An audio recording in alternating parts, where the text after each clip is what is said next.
ক্ষমতাচ্যুত শেখ হাসিনা বর্তমানে অবস্থান করছেন ভারতে। কোনো দেশই এখন তাকে রাজনৈতিক আশ্রয় দিতে চাইছে না। এমন অবস্থায় দেশে ফিরে আসতে নানা পায়তারা চালাচ্ছেন তিনি। এবার ভারত বসেই অভিযোগ করলেন, বঙ্গোপসাগরের বুকে কৌশলগতভাবে গুরুত্বপূর্ণ কক্সবাজারের ছোট্ট দ্বীপ সেন্ট মার্টিন মার্কিন যুক্তরাষ্ট্রের হাতে তুলে না দেয়ায় ক্ষমতাচ্যুত হয়েছেন তিনি। ভারতে অবস্থানরত আওয়ামী লীগ সভাপতির এই দাবি ভারতীয় সংবাদ মাধ্যম দি ইকোনমিক টাইমস তুলে ধরেছে।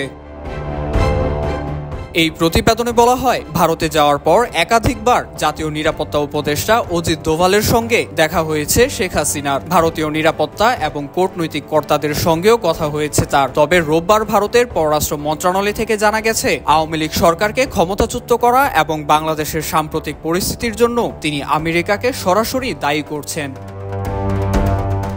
দেশ ত্যাগ করার আগে যে বক্তব্য তিনি দেশবাসীর উদ্দেশ্যে দিতে চেয়েছিলেন, তাতেও এর উল্লেখ ছিল বলে সংশ্লিষ্ট সূত্রে জানা গেছে। হাসিনা জানিয়েছেন, আমেরিকার কথা মতো বঙ্গোপসাগরে একক আধিপত্যের জন্য সেন্ট মার্টিন দ্বীপ তাদের হাতে ছেড়ে না দেওয়ায় মাসুল হিসেবে তিনি ক্ষমতাচ্যুত হয়েছেন। তিনি বাংলাদেশিদের সতর্ক করেছেন, তাদের উপর মৌলবাদীরা যেন ভর না করে।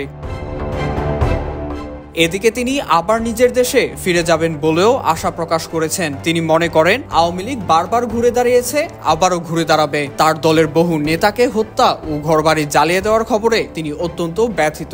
এদিকে ভারতের অন্য একটি গণমাধ্যম জানায়, আওয়ামী লীগের শীর্ষ কর্তাদের ভাষ্যমতে চলতি বছরের মে মাসে আমেরিকার দক্ষিণ ও মধ্য এশিয়া বিষয়ক সহসচিব ডোনাল্ড লুর ঢাকা সফরের সঙ্গে এই ক্ষমতা পরিবর্তনের সম্পর্ক রয়েছে। তাদের অভিযোগ, লু চীন বিরোধী কিছু পদক্ষেপ নিতে হাসিনার উপর চাপ দিয়েছিলেন, আর তাদের দেখানো পথে হাসিনা হাঁটেননি বলেই আজ তাকে ক্ষমতা ছাড়তে বাধ্য করা হয়েছে বলে অভিযোগ করেন শেখ হাসিনা।